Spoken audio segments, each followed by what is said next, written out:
Well, welcome back to the Pool Chasers podcast. I'm your host, Greg Villafania, joined by my co-host, Justin the Bearded Plumber Bowie. Yes. Today, we are honored to have our good friend and returning guest, Ben Lasseter of Design Ecology, back on the podcast. How you doing, brother? I'm great. Good to be back. Thank you. Yeah, we're very excited. This is the first episode of our build series, and we're just pumped to get started on this. I can't think of anybody else I'd rather do this with. Awesome. Thank you. Yeah, I'm so honored to be here, man. Thank you. How important do you think it is for people out there to know sort of just the basics of how a pool is built? Doesn't matter if you're an aspiring pool builder or whatever it may be, a subcontractor. How important is it for anybody in the pool business to know the basic fundamentals of how a pool is constructed? Oh, it's of paramount importance. From structural and safety issues on all aspects, from concrete to plumbing. Knowledge of the health, safety, and welfare of the end user is extremely important. And to be completely honest, the industry's glossed over a lot of that for as long as I've been in it, and I know much longer than that. It's amazing how, we talk to builders and you pick up things along the way and you're like, well, I didn't know anybody even did it that way, or that was how it was supposed to be done. It's pretty scary how the lack of knowledge is out there.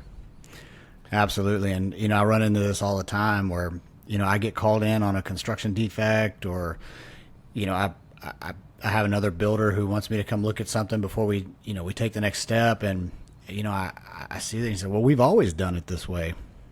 I said, well, it doesn't make it right. I mean, if you've always done it this way, you're lucky that somebody caught you, and you're not going to keep doing it this way. And I would say most of the eyes and ears that I talk to are receptive. 9 out of 10 people want to be better, and they understand that just because they've always done it this way doesn't make it right. Occasionally you run into the really hard-headed, like, well, my granddaddy did it this way, my daddy did it this way, and by God, I am not going to change. But we don't run into those. It's a smaller and smaller piece of the pie, so that's good. The industry's moving in the right direction. You said one time, too, that a lot of times when those guys that say, hey, we've always done it that way, they're not around when it actually goes wrong, right? The house has changed hands and everything. Yeah, and, yeah. I mean, we have one right now. They're calling us in to look at a surge tank that's undersized, and I know who built the pool, and the house has been sold twice, and I'm just like, man, like this would have been warranty for that first guy, but like that first guy won't even get notified of his defect because it's changed hands so many times. They just want to pay us to fix it. It's crazy. Yep.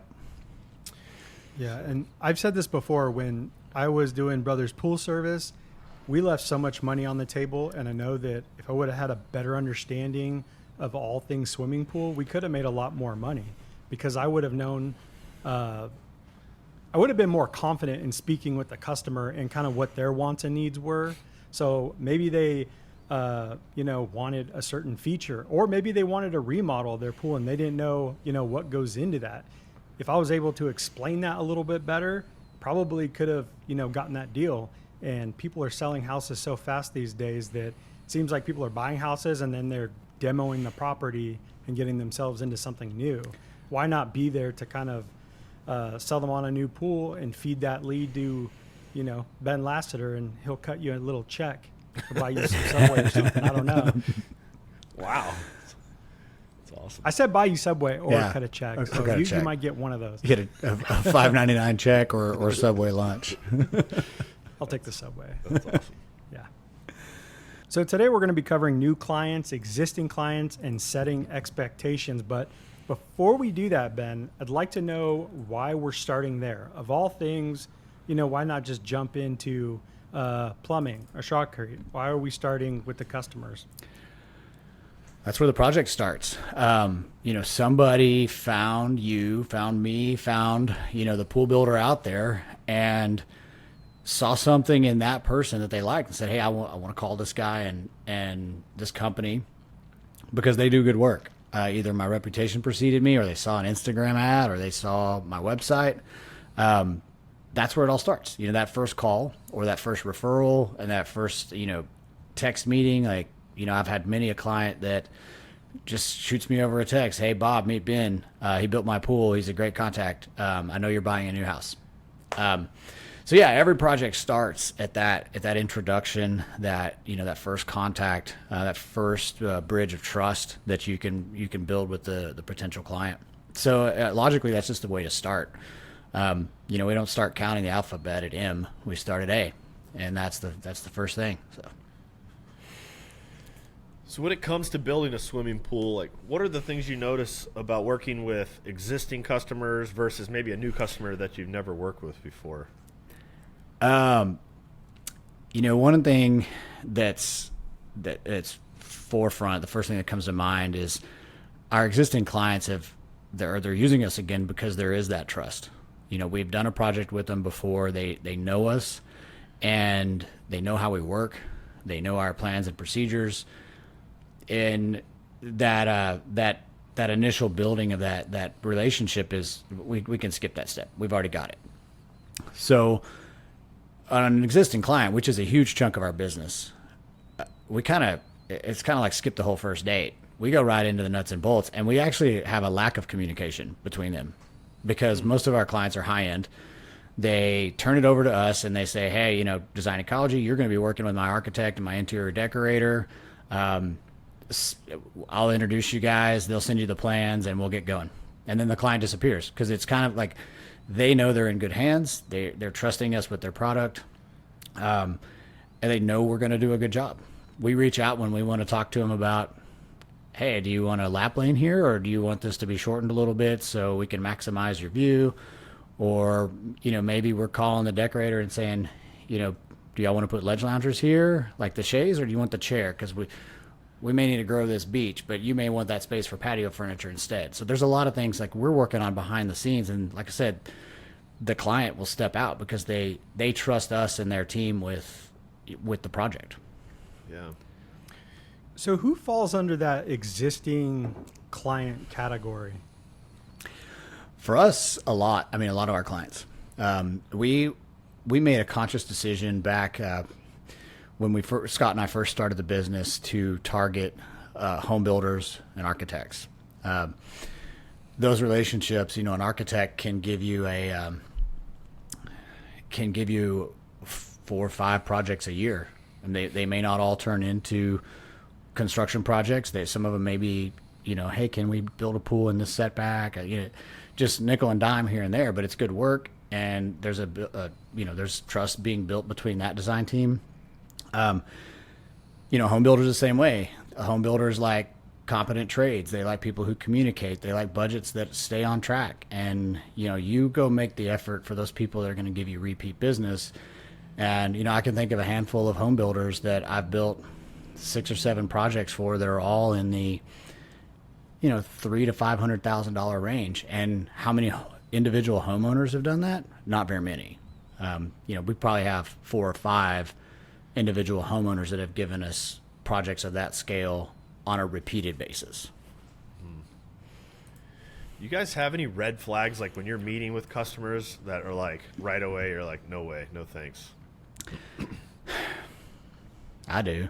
No money? Yeah, and honestly, we didn't start at the level we're at right now, and we've always wanted to help the people that want us to help them. So it's really hard for us to say no, and it's even harder for Scott, my business partner, to say no. He really likes to take on anybody that's willing to pay the design fee. He wants to take them on, but it's not always the right fit, and he's learning, as we grow, he's learning that sometimes no is the best answer for both parties, because they can go find somebody who can build it for the price that they want. They can go find somebody that can fit them in next week, can get to them faster. And if we can just dig a little deeper amongst ourselves and kind of look at the project up front, be honest, a lot of times that, the no answer is the best answer. And that with us, that red flag is usually budget. People don't want less. they want to spend less. So if you put a big project in front of them, I've got this big pool that everything you wanted, and it's 300,000. They're like, well, can you do it for 250? Well, yeah, if we make it smaller and we get rid of the spa. No. I just want you to cut $50,000 off of it. Can you do that? No, we can't. We'll give you less if you want to pay less, but we're not going to give you the same product and quality and expertise and project management for cutting our entire margin out of the project. I bet it's different too, like for all the new builders that might be listening to this. Like I feel like when you're a new builder or just getting your feet on the ground, like you have to do some stuff. I feel like sometimes to just whatever, you have to do things maybe that aren't exactly how you want, or maybe you don't have to do those things, but you're more motivated to do those things. I imagine the position you're in now, you can afford to say no, and it must feel a lot better. It does. I mean, it feels better to say no, but it's still like, you're letting somebody down. And, ultimately, like we want to bring the business up. We want to elevate the business. We want everybody to have a high-end, high-quality product, but we can't serve everybody. That's a pretty common thing in the pool business. A lot of guys out there I know they want the job so bad, they want the work, they will do that. Yeah. And, it's just like design fees.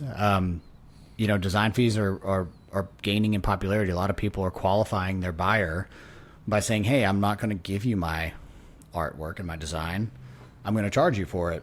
And it's so hard getting it out of somebody's head that's been giving away their work that they can actually charge for it, because they think, no, I'm not going to get this job. But in reality, what they're doing is they're qualifying the client. The client's going to be paying, they're going to be investing in you for your time and your effort and your experience. They're going to trust you more. And I remember we used to give away designs, like for the first year we were in business, because that's the way we had always done it. And we started getting busy, and I told Scott, I was like, well, why don't you start charging? He's like, well, we're going to have trouble like selling these things. I was like, well, you're going to have trouble going to all those meetings and working for free. Yeah. So we did. And, I think we started at like $350 just for a concept sketch. And, then it was, and I mean, Scott would kind of begrudgingly nudge his head at all this, but like when I said, hey, we got to raise it to $750, he was slow. He didn't want to do it. And then now it starts at around $3,500. And so it's gradually gone up and up and up, but the effort that we put into it has gone up and up and up. So we're not just going out there and looking at the backyard saying, okay, I think we can do this. We're like, the $3,500 gets you a lot of buy-in from us. We're going out there, we're measuring where the trees are, or asking the client to provide a tree survey. We're not, we'll measure the trees, but we're not qualifying that as like, this is exactly where the tree is. We'll get a survey, and they pay for that. It's $400, $500 extra dollars. Property survey, if they don't have one, is another $500 or $600. So by the time we have all the information we need for the client, or to do this design for the client, they may be in $4,500, $5,000. And then we start asking for the geotech and the structural engineer to be engaged. And at that point, there's another $5,000 to $10,000, which comes after the conceptual, because we'll draw the conceptual, and we'll have this beautiful, this is exactly what we want. It works with the topography. We can see the setting sun, like all the things that they paid us to design are thought of and implemented. And then we have to get the next stage of designers involved, like the geotech engineer and the structural engineer, and say, hey, can we build this? And so it's not uncommon for a client to be $10,000 to $20,000 in design fees before they get that initial real buildable budget. Yeah. I have a feeling on something, and I don't know, you tell me if this is crazy, but going back to what you said about telling people no, and feeling bad, sometimes I feel like it's like a service to the industry when you take somebody who has like unrealistic expectations, or maybe what they want is crazy, and you tell them no, and it kind of like puts them in check for the next person they're going to talk to. Even when I lose those, I'm like, at least this guy like heard somebody say something rational, and like maybe this will do something for the next person he encounters where he realizes it. I don't know, maybe that's narcissistic, but I feel like that needs to happen. You know what I mean? I don't know. Yeah, people need to be told no, especially when we get the like really egregious first call. Scott's gotten pretty good at saying like, hey, this is in this neighborhood. I just want you to know this is going to be the fee and this is going to be our expected swimming pool budget for that neighborhood. They'll a lot of times it's the kind way of letting them down, and Right. they'll let me call my husband and we'll call you back and reschedule a meeting with my husband involved, and we never hear back from them. So it's a here's our expectations no, without saying we're not the right builder for you directly, but we're saying this is what it's going to cost to do that there, and they take it for what it's worth. Unfortunately, we're still spotted in the industry where they're going to call somebody and be like, yeah, I can build you a pool for $60,000. And somebody sucks. will. Yeah, somebody's going to do it. And I hope, through, conduits like Pool Chasers, some of the lecturing I do for Watershape University and some of the other guys out there that are trying to bring the industry up, just like you guys. Like I hope those people that think that the race to the bottom, the race to the cheapest swimming pool is really, it's not the way to be a long-term viable company and to build a long-term product that's going to be safe for years. I think so much of that goes to the guys who are like, at least around our industry, I'm looking at all the guys that are cutting the throats are the guys who are like, bottom feeding. They need the work. They need to do whatever they can. It sucks. Yeah, and it's unfortunate because they think that they have to cut their price to get the job. Right. And in reality, if they would just man up and say, you know what, my price is $80,000, like, because my cost is 60, and you can't cash flow yourself into being a prosperous business. Like, cash flow is great, but cash flow without profit is not great. And just because they're selling the next one and they got the next excavation draw coming in, doesn't mean that last one's paid for. So, I mean, if you're profitable and you're selling yourself and selling your business for what it's worth, the people will be there. And we are the tried and true 15 years in the business of that exact model, where a client calls me, if I screwed something up, by God, my butt's on the line. I will be there. I tell them that from the get-go. First swimming pool we ever built, we actually, the guy ended up selling the house 12 years later, and he called us to fix a leak, and we're like, we don't fix leaks, but we'll fix yours. We'll take care of you. And it turned out to be something really simple, really easy. But I mean, it was literally the first swimming pool contract that we got as a business in 2011. That's cool. Man, at one point in my life, I could have told you the exact date. It's probably like April 13th of 2011, and I'm going to check that when I get to my computer later, but yeah. I'm pretty sure it was like mid-April 2011. And but yeah, that guy, I mean, his name was Joe, and he called us 2 years ago, maybe a year ago. It's selling a house, and there was something on the report, on the inspection report, and he called us what do we do? I was like, my first instinct was call a leak detector. And he's like, well, I already did that. And I was like, all right, we'll take care of it for you. So yeah, he gave us the leak detection report, and we kind of figured out what was going on and made a real simple fix and took care of him, and he sold his home. Nice. So going back to, the existing clients, having a home builder as one of your existing clients that is using you all the time, that's ideal, right? And that takes time to get to that point. But maybe you could talk to us a little bit about what that relationship looks like, and maybe we can talk about the differences after that between the process of a home builder and with a homeowner. But just want to hear, what a project looks like with them. Yeah, so a home builder knows the process. Some homeowners, it may be their first, or the home. God, sorry, a little bug just flew in my face. Some homeowners, it's their first home, first custom, first swimming pool. They don't know the process. Home builders do. It might be their 50th, might be their 100th, might be their 1,000th home. I don't know. But the home builder's calling me because they know that I'm going to manage their schedule well, which means I'm going to manage my schedule to his needs. That's the first thing. I give them a good product. I work to their schedule. Because their schedules, they've got a construction loan. They're paying interest monthly on that house. They're trying to get it turned over, so they don't want their pool guy to not answer his phone. And that's what we do. We make sure that the design's ready to build when they're ready for us to mobilize. Even if it's a partial submittal of our design work, even if it's just the pool excavation plan with a rough plumbing layout and we don't have the full hydraulics done, we make sure that they have the information they need when they need it, so they can build their schedule without having me as the weak link. And I'm not bagging on the industry, but pool builders are the worst about being the firemen, putting out the hottest fire. Somebody calls and they're like, okay, I'll be there tomorrow. Well, what about where you're at today? Like, did you finish that? Because you're going to alienate the guy whose project you just left to go put out the fire tomorrow.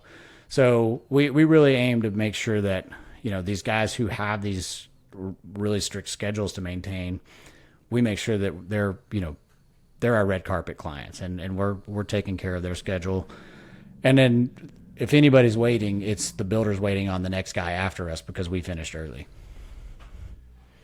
So are those like the most important things? They want to be able to count on you to pick up your phone when they need to contact you, and you need to be able to stick to the schedule. Because I don't know if it's different. Don't a lot of like new construction out here, I don't know if I'm right, Justin, but don't they usually do the pool first? Yeah, depending on access, you'll get it to shotcrete and then stop, wait for the house. Yeah, that's pretty common So here. I would assume that, it's pretty important to have a legitimate builder and subcontractors working with you if it's the first thing going on a property, a new property. Yeah. It's important. You want to know your pool builder is going to be in business a year from now. That's important. That's really important. We've got one that we're still waiting on a coping selection, and we shot the shell. No, we broke ground on it a year ago or 2 years ago this month. So we have the shell in place, we have it tiled, but we don't have a coping selection yet. So, I'm working on 24 months right now of having a hole in the ground, and I don't even have a material selection yet. But part of that trust is the builder is usually there at those meetings with the client, but they know that we can talk to the client or the owner rep. They don't have to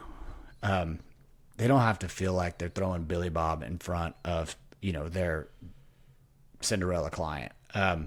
And I don't mean Billy Bob is a bad thing, but I'm just saying, like, a lot of times if you're talking the language that the architect is talking and you're talking the language that the interior decorator and designers are talking, then the builder looks at you and goes, why don't you come to this owner architect meeting with us, because you need to tell them that.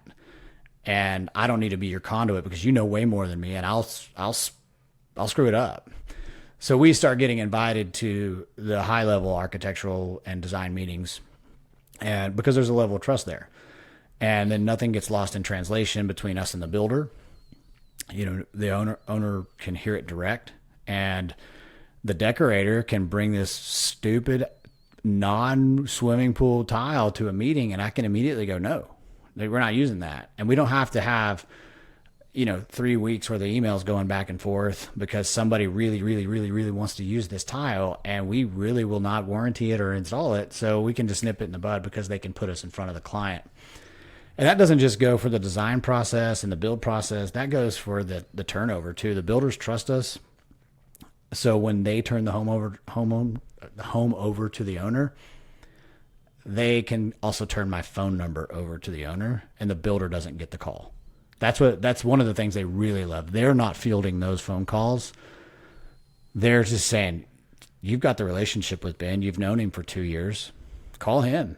Like, I can't fix your pool. He can. So I think that's really, probably looking back on it, that's probably the most important reason why builders, because they want it off their plate. They want to build the house. They want to turn it over, and they would love to never get a call again, because if they get a call, it means something's gone wrong. So that's why the builders like you. Why do you like the builders? You think it's better to work with the builder, like, because of their, I guess, knowledge, right? Like you said, they may have built 100 or 1,000. Because I have a theory on that. The one thing, and I'll throw it mine first, and then you take it from there. But when we work with customers, we can influence it more than we can with the builders. So I find for me, sometimes it's easier to work with a customer that doesn't know anything versus a builder that doesn't know anything. So what are your thoughts on that? Yeah. I mean, it doesn't, it's not all like shiny glitter. Right. The homeowner is scrolling through Instagram all day. The homeowner's looking, they're looking at Architectural Digest. They're looking at, all the inspiration, and the homeowner is shotgun blasting you with 5 different things that they want in their pool that make no design sense. Yeah. The builder says, okay, that's not frost proof. Don't use it. If you're not going to warranty it, I'm not going to warranty it. The homeowner says, well, can we try it and see? There's just like the builder understands the nature of construction. And I'll actually give today as a good example. It rained the first time today in like a month. And last time it rained, that was the first time in 3 months. Well, there's going to be so much mud and crap on our job sites tomorrow. We didn't just lose today. We lost tomorrow. I don't have to call the builders I'm working for and go, hey, we're not going to be there. Like, they know. They get it. They get it. Like, I'm going to go make more of a mess showing up, and then I'll spend Monday or Saturday trying to clean up because the HOA called and said, hey, your dudes that were here just wrecked the HOA or wrecked the street. So they know. We show up, and tomorrow, just to show up, it's going to suck. Builders understand that kind of stuff. Out of a courtesy, I'll be like, hey, we'll be back Monday. They're all like, thumbs up. You're good. A homeowner, I didn't get any of these calls today, but a homeowner would be like, well, it stopped raining at 11 a.m. Why aren't y'all here at noon? Yeah, like, they just don't understand. Like, they can't put those processes together, the logistics of, hey, these guys woke up, it was raining. They went back to bed and started drinking. They turned on a soccer game that they missed on Sunday, and they're having a party today. You don't understand that. They're not going to be here at noon. It's not in the cards. Builders get it. Builder wakes up at 6 a.m. and it's raining. They're like, cool, day's over. Yeah. We get those customers that will be like, yeah, it's raining. And they're like, well, it's not raining where I'm at. I'm like, what? We can't just send guys to little pockets of the valley that just might not have rain. Like, it's a blanket statement. If it's the majority, we're out. Yes, it's logistically, it's really easy to work with builders. Now, I mean, when it comes down to like the last nuts and bolts, like finishing out a house, those excuses become tighter. Sometimes you just have to square up and perform. But for the most part, 80-90% of the construction process is pretty understandable. I can say, hey, look, my crews are on another job. I'll be at yours next week. And as long as you're there next week and you're consistently there next week, when you say that, they'll trust you and you'll get more work from them because you do what you say you're going to do. Is there any advantages to working with a homeowner opposed to the builder?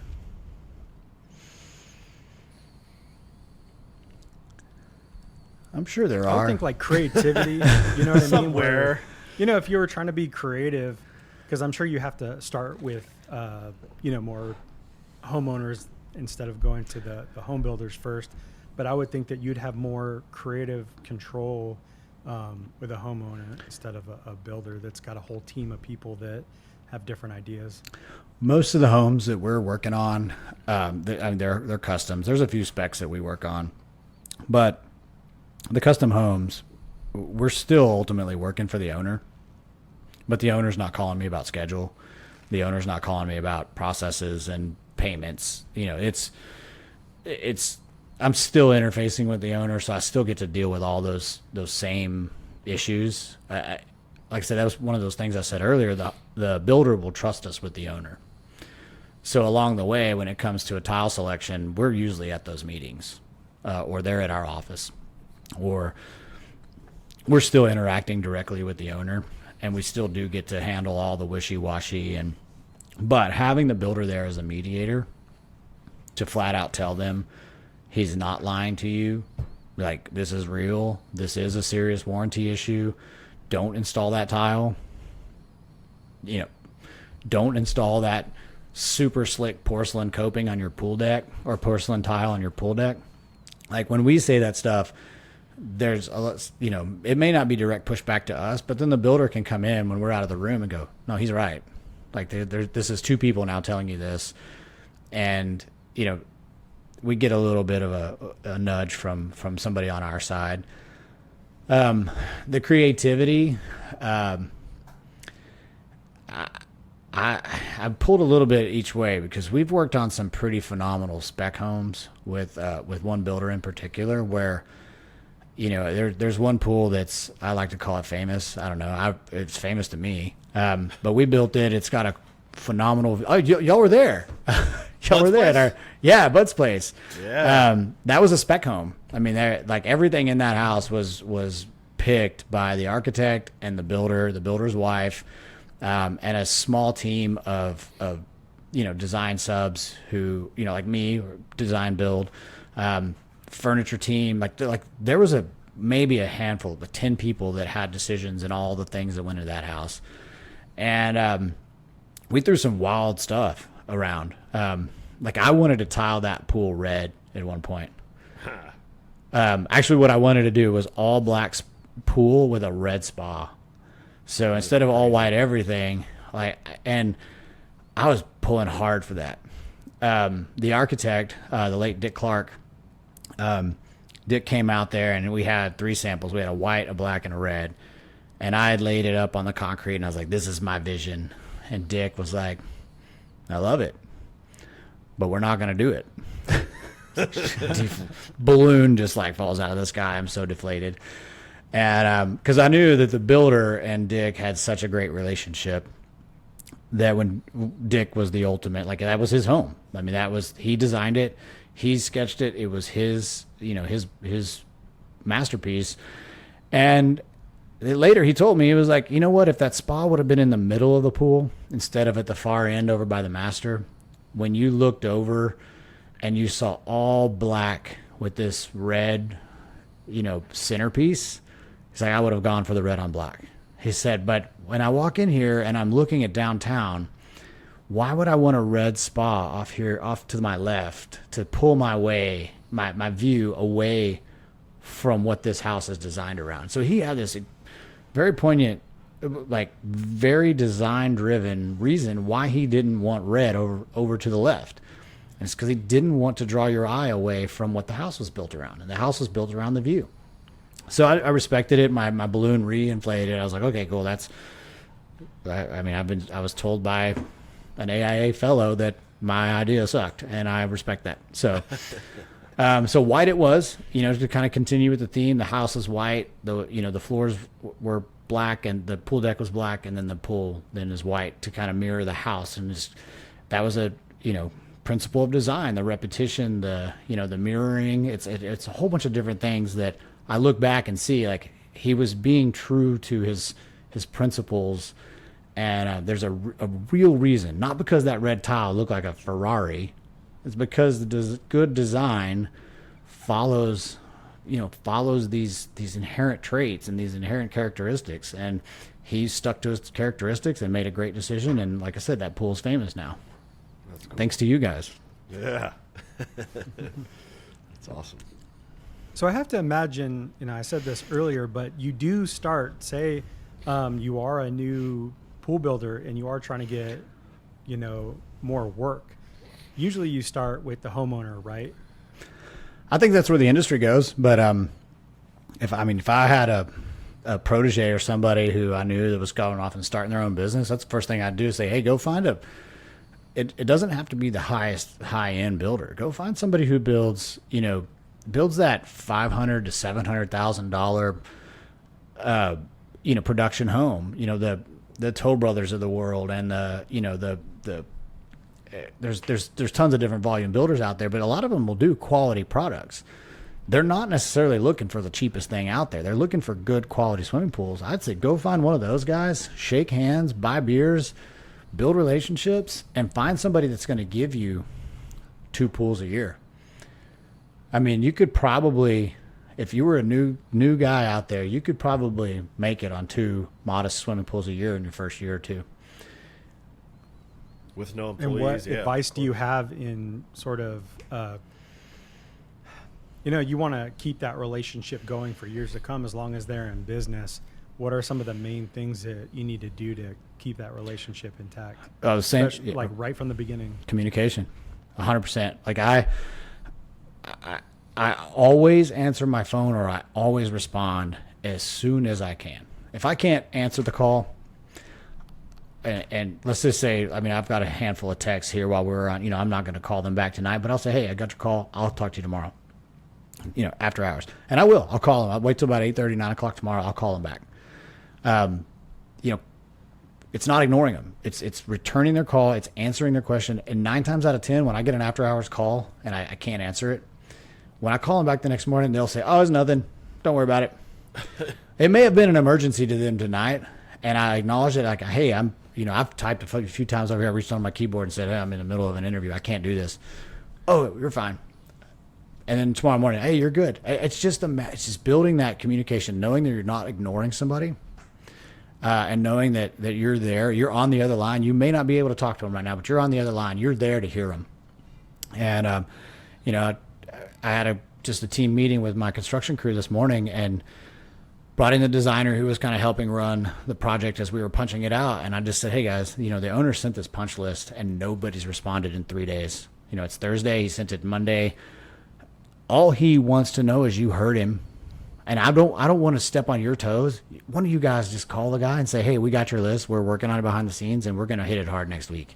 He doesn't have to know the answers to that 15 item punch list. He just wants to know you're working on it. I texted Michael later. I said, Michael, did you talk to Griffin? And he's like, yeah, I went over there as soon as the meeting was over and just knocked on his window. And he's got a big sliding window that opens up to the pool. And I was like, great, that's all I need. Don't tell me the details. You made the communication. That's all that matters. And it really is all that matters. So. There's a big saying, as subcontractors, or maybe not as subcontractors, but as everybody, it's like, giving bad news is better than no news, right? Like, communication is like, the people really, really care, and they will give you a lot more leeway as long as you communicate it. Yeah, that same client I was talking to a couple weeks ago, and we were just talking about bad news. A client needs to hear the bad news because they can prepare for the scenario. What they don't want to hear is sunshine, blowing them lies for 3 or 4 weeks, and then all of a sudden, last minute, you blow the bad news on them when they've got a birthday party tomorrow, and their heater's not going to work, or you know what I'm saying? Like, just give them the real story, tell them the truth, tell them you're going to do everything you can do to fix it, but don't set the expectations that it's all, sunshine and rainbows, and then last minute go, well, I couldn't live up to my end of the deal. Like, just be honest with them. Yeah.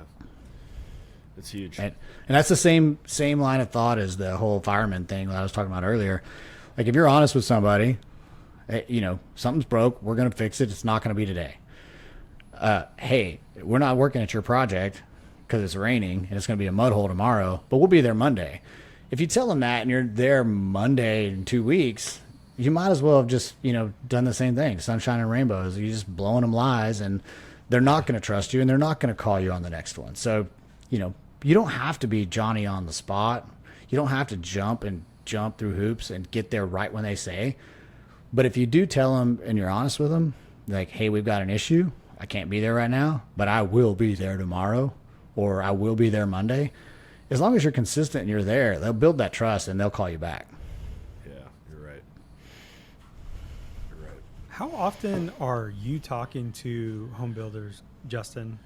Home builders? Yeah, like ever. I was curious, like how often are subcontractors, and us, Jmax Plumbing, how often are we talking to the home builder, or are we just communicating at all times, like builder to subcontractor and vice versa? I think exactly what Ben said. I think we're a little bit different in that we can talk the lingo. So I think our company, Jmax in specific, we have relationships with AFT and Raptor House and all those guys. We do get in front of them because, for the exact same reasons Ben says he gets in front of the customer, because the pool builder trusts us and we know how to not embarrass them in front of their client. and their client is the GC or the house or whatever. So to answer your question, pretty frequently, because we can go make them look good and we can explain it right and better. So, but I think that's kind of specific. I don't think every trade could do that. Not to toot our own Dude, horn, I think but that is really good, because that just made me think that it's probably really important, right, Ben, to get that information across to the subcontractors that, you got to be responsible and respectful of the property when out here, because, it's a reflection of, our pool build company and maybe even the home builder. And if we're going to keep on, working with this home builder, we have to be doing all these things. Oh yeah, and it's a great opportunity for my subs to pick up scope of work too. I've got a tile setter, does all my pool tile, cope, not all, but he does a lot of my pool tile, my coping. He was kicking ass on a job, and he knew the GC through me. Well, next thing you know, she picks him up to do one of the bathrooms in the house. Oh, we've got 3 projects underway with that general contractor, different project managers. Well, next thing I know, I'm at the other one, and I'm like, hey, I didn't know you were going to be here, Jose. And he's like, oh, I'm working for the builder. And so now, like, on the 3rd project, he's working for the builder. So like, he got his intro on one, had a big scope of work for me on another. And now, he's got 3. I mean, he's doing a whole home exterior on a multi-million-dollar custom home. Like, he's doing all the exterior masonry on it because he was doing a little tile job for me. Now he's gonna stop calling you back. He'll just stay with the builder. Right. Well, the good thing is he's got, he's a Mexican guy, and he's got cousins, and different cousins are different specialists. And when I say that, a lot of people are going to hear that as racist. No, it's not. I'm in Texas.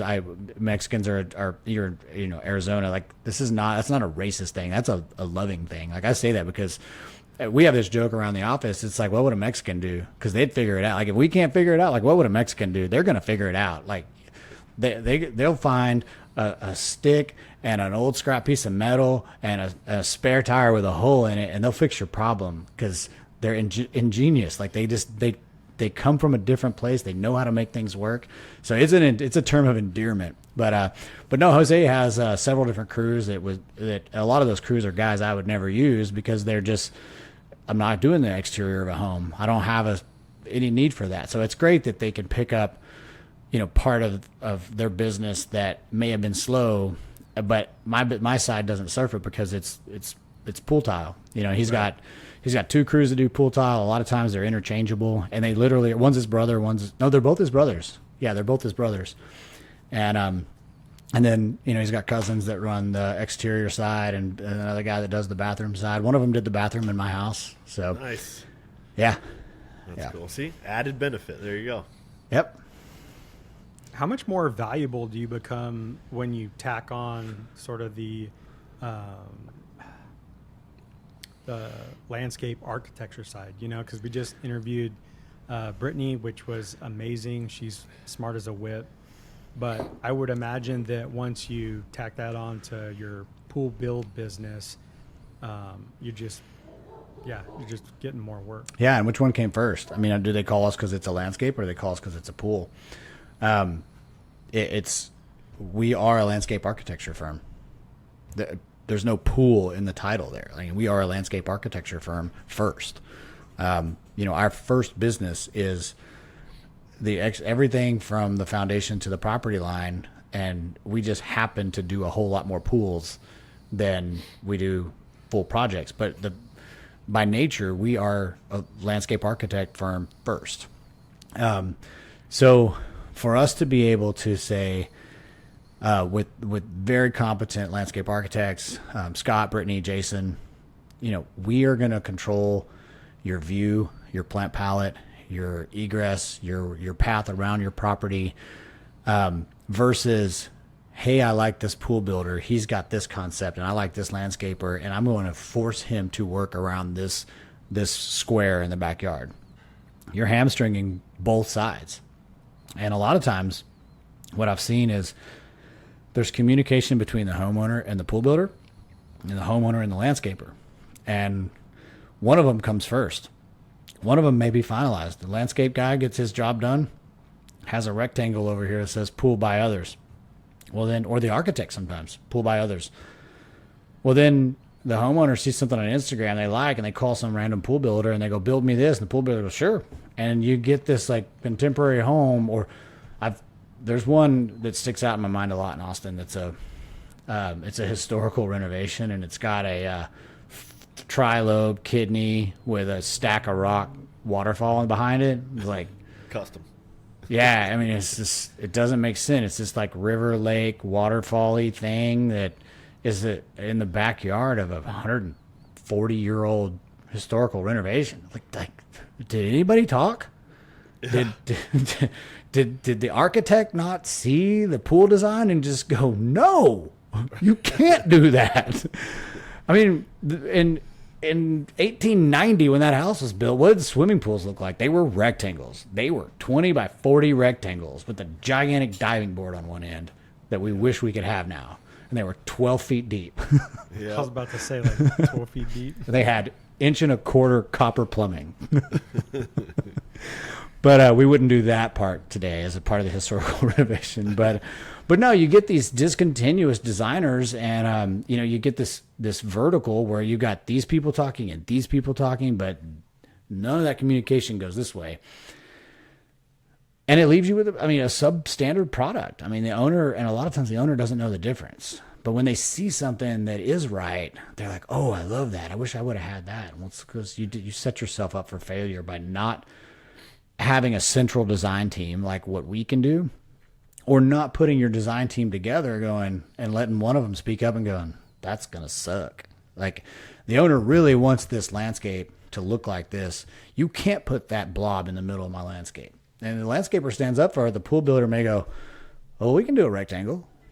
I mean, a lot of the guys want the work, so yeah, we'll build you a rectangle. So if there's communication, somebody's going to speak up. But if there's no communication, then the owner gets what they saw on social media, and the landscaper does his thing, the pool builder does his thing, and the homeowner ends up with a pile of dog poop and that's left behind. That's awesome. This might be a dumb question, but I'm assuming the landscape architect takes care of like everything on the property, the front yard and the backyard. Like if there's fountains in the front, pavers, driveway, you guys take care of all of that? Usually we're kind of party to all of the aspects of it. Unfortunately, a lot of that stuff gets, value engineered out. There's a grand plan at the beginning. They want a fountain in the middle of the circle driveway, and they want a bridge over a reflecting pond walking into the house, and they want a knife edge swimming pool, and then they want a volleyball pool over here, and they want a cold plunge over here.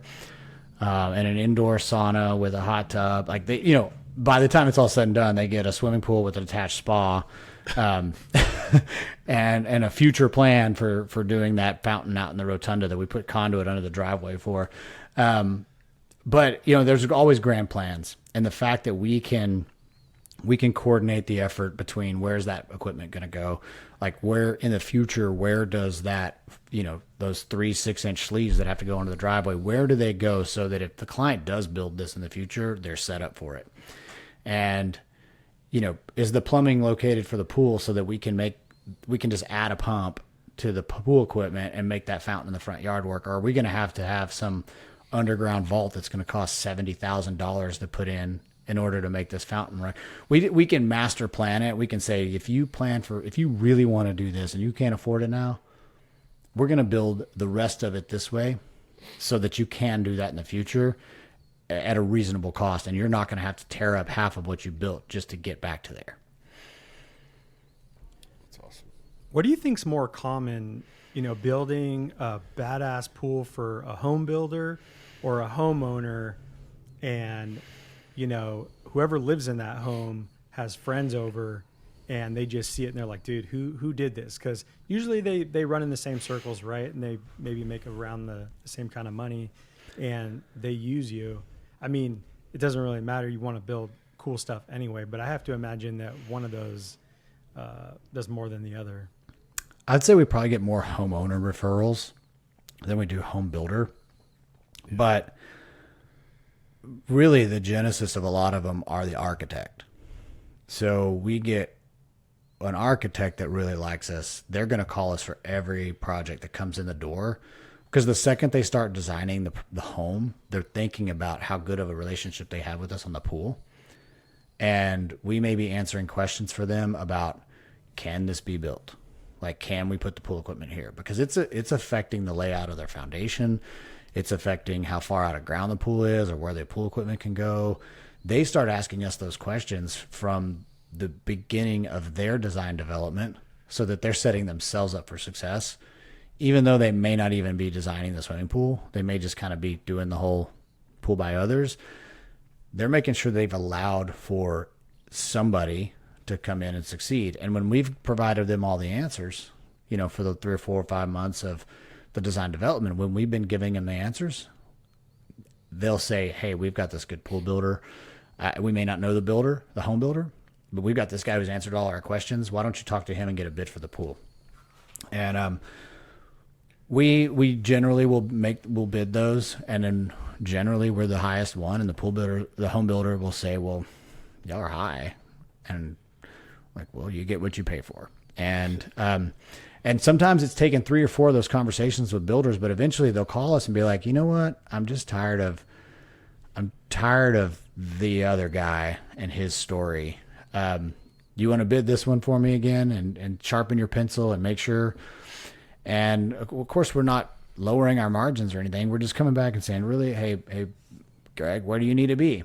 What number do you need to be at to make this work? And we'll make sure we can get there for you. And so that's how a lot of times that home builder relationship comes through. It's kind of from the top down. It trickles through the architect. The architect knows us. They kind of push us into the build process, not necessarily with the intent of forcing us to build it, but they know the home builder is already engaged and in contract with the client. And they say, well, this guy's already answered all the questions that you're going to have. So why don't you ask him? And then, we don't feel obligated or we don't feel like the architect or the home builder is obligated to use us.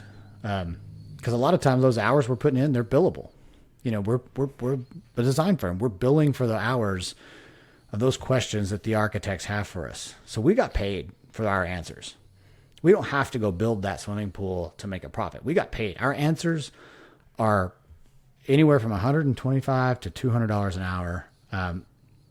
We got paid. And it's not enough to get rich on, but it's enough to make sure that our efforts and our time and our knowledge was taken care of. So how important do you think it is these days to really stay on top of your social media game? Because I have to imagine, home builders, not only just homeowners, but home builders are, looking for, looking for cool pool builders that are building cool shit and staying consistent on, posting and stories and different things like that. Because it just seems to be a really important piece of people's businesses these days. Yeah, I think social media is really important.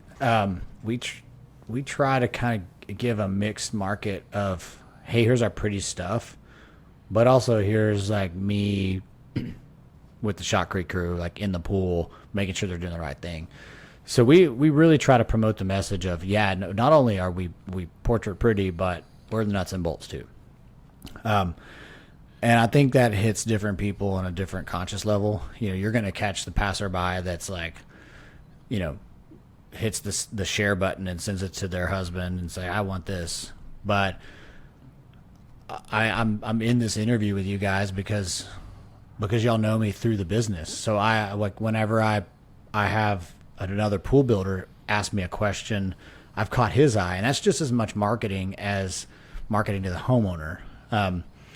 When the industry trusts you and looks at you like you're a leading source of information and cutting edge technique and just trying to make the industry better, you've got trust from everybody. So my competition in Austin, I'm on a friendly level with every one of them.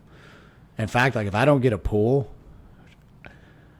I'm usually recommending some of the people, like, hey, somebody's like, hey, you're too expensive. Who do you want? And I'm like, well, these guys are always asking me questions. Call them, because if you have a problem with your pool, they're going to call me, and I'll be able to help you on the back end of it. Like, and that's 100% true. I genuinely do want the end user to have a great product, And when other pool builders are coming to me because they saw something that either I did with Water Shape You, or they saw something on my Instagram, or they saw, or something that I said in an interview that Water Shape You reposted, or something that you guys posted. Like a lot of that social media stuff for my business is business to business, which just builds the pool business. So that I think it's really important to have a social media presence. We're not all going to have 1 million followers. I think I've got 3,800. I don't reach a huge market, but the people I do reach, I reach. And like I said, it just, we kind of build from the inside out. I'm glad to have the pretty images there. I'm glad to be able to share all that stuff. But I don't think I've ever sold a pool because I had a really pretty Instagram picture. I think I've sold a lot of trust and a lot of business to business and business to builder business, home builder business, because of some of the subtle marketing of we're not afraid to show the nuts and bolts. We're not afraid to shotcrete in pool business is like the worst shotcrete in the gamut of shotcrete. And I'll talk about some other platforms here, but like Paulo Benedetti will get online and just point and poke against all the people that are on TV that are doing the quick remodels on the houses, and he'll screenshot that stuff and say like this is horrible work, this is horrible rebar, this is horrible concrete placement, this is horrible plumbing, and he's right. Those people shouldn't be showing their work. But we're not scared to, because we know we're doing good work. There's nothing like I put it online because I know Paulo can't call me and go, dude, you're shoveling rebound into your steps. And like, because we put quality work on there, and people recognize quality work. They'll see a 4-inch pipe. They're like, whoa, what are you doing? Like, we're trying to move a lot of water. Yeah. So like, I want the industry to be able to build quality. And I want to show it off, and I want everybody else to show it off. And I want that guy out there who's just getting that first client in to not think that he's got to cut $5,000 off his price to get that. In reality, he should probably add $5,000 so he can give that client more. Like, that's where our industry really needs to be. Like, don't cut it, raise the bar. And you know what? At the end of the project, when you made a little money, buy him a bottle of wine and you'll have that money in your pocket because you built a better end product, built a better pool. So Ben, this is a little recap, and tell me if I missed anything, but this is what I'm getting, because everybody's coming here this first build episode talking about customers, meeting customers, interacting. So this is what I got. I think the first and foremost, we talked about start with design fees, right? Like, everybody should, right out of the gate, it's a way to kind of make sure you're working with the right person, get that taken care of, get yourself lined up so that you're not wasting your time, right? Absolutely. Yeah. You if you're not charging for your time, you're disrespecting yourself as a designer, as a builder. I mean, we've gotten to the point where we even charge for budgeting stuff. Mm-hmm. Like, it's because it's our time. Like, we're really good at what we do, and we're going to charge for it. And most people will be like, you're going to charge me to give me an estimate? I'm like, yeah, because it's going to be high, and you're going to tell me no. So I'm not going to get the job, so I'm going to charge you for my time that it takes to get that job, and you'll respect me for charging you that. And then in the end, you're probably going to look back and go, well, maybe this guy's $50,000 more because he knows something the other guys don't know. And next thing you know, we get that job. So it is about that. Exactly. Yeah. And then I like what you said about vetting customers, maybe having that initial call, like where you're prepared to have somebody call you and kind of, get rid of anybody that might be wasting your time by maybe having like a neighborhood or a certain demographic or a certain geographic, I should have said, like where you could kind of tell them this is what you're going to be looking at in that neighborhood, right? So kind of like a pre-vetting, I guess, right? Pre-vetting, yeah. We're getting better and better at it. Like I said, Scott wants to sell something to everybody, and that's just he wants to do good. He wants to help. I'd used to work with a girl before I owned this company, and she was so good at it. She would take that phone call and she'd be on the computer, and she's like, well, what's your address? And while she's writing it down in the Google map search, and she's finding the neighborhood, and she'd instantly know if that's our project or not. She would know, like, she could write fits. a check. Yeah, she would write a plus or a minus on her notepad and be like, you know what? Well, great. Well, I'll talk to one of the owners and we will get back with you. Next thing you know, she's in the tax record and she's looking up the county tax record. What was the price of the house? So like she had a handful of information about that client before she even turned it over. It's awesome. We don't do that. I want to do that, but no, we're learning. We're getting better at trying to figure out the fit. You know, like everybody will be better off in the end if you can figure out if you're a good fit. If it's price wise, if it's just are you the right personalities. I've had to take over design projects from my business partner because he and the client were not good fits. We've had to have people take over construction projects because me and the client were not good fits. Ultimately, we ended the project with good trust. But yeah, right on track. So finding the right fit is paramount, and keeping the right fit throughout the duration of the project. Yeah. And then I like what you said about, maybe finding some builders, taking them out to lunch, taking them out to dinner, buying them a beer, right? I think that's a nice way to connect with somebody. I think that's great advice for guys that are starting out. And like you said, you don't have to have a ton of work out of the gate, so go make some headway with relationships, right? Relationships. Absolutely. Yeah. I mean, you're getting multiple lead sources from one point. Like you don't have to go hit 5 points to get 5 pools. You hit 1 point, you get 5 pools. And like that's the market we chased. It's been successful for us.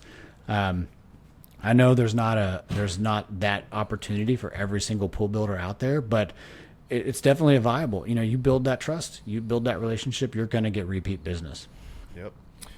And then the big one, once you're in, don't sell yourself short, right? Like you said, cash flow is not profit, and you gotta do it where you're making money and you're not just living on cash flow. Absolutely. You don't want to sell the next one at a discount just to sell the pool. And when, you're making hay when the sun is shining, just remember it's not always shining. Right. So, keep the next job in line, keep the next relationship. Don't cut off the hand that's feeding you. Keep those builders happy, keep your clients happy. Because the person who's building a $500,000 house this year, maybe 5 years, they're going to be building an $800,000 house, and they may call you back. And maybe in 10 years, they're building $1.5 million. Maybe in 20 years, they're building a $20 million home. You never know. But if you've built that relationship, you might be building every single one of their pools, and you want to be the guy that they call. Yep. And then last for me, but maybe not the least at all, would be communication, right? I think once you're in, you've sold it right, you got the relationship, just communicate from top to bottom, right? Communication's key. It's even bad news is news, and good news a lot of times people want to hear the bad news. They want to know, like they don't want to sit there and have this like ulcer burning in them, like what's he trying to tell me, or is this good news or bad news, or am I going to find out the day before the party that this is not going to work? They want the bad news, prepare for it. They want the truth so they can prepare for the next step. So communication, no bullshit. Like don't feed them a line just because it's going to get you off the hook and prevent you from getting bitched out. Tell them the truth. They'll respect you more. They'll trust you more. They'll call you more, or they may call you less because they know you're not lying. They know you're not just handing them so calling you more, it means they're calling you for more projects. Calling you less means they trust you. So There you go. Yeah. So thank you very much, Ben. As always, we appreciate you. We know you're super busy, but thank you, and we look forward to part 2. yeah, thanks guys.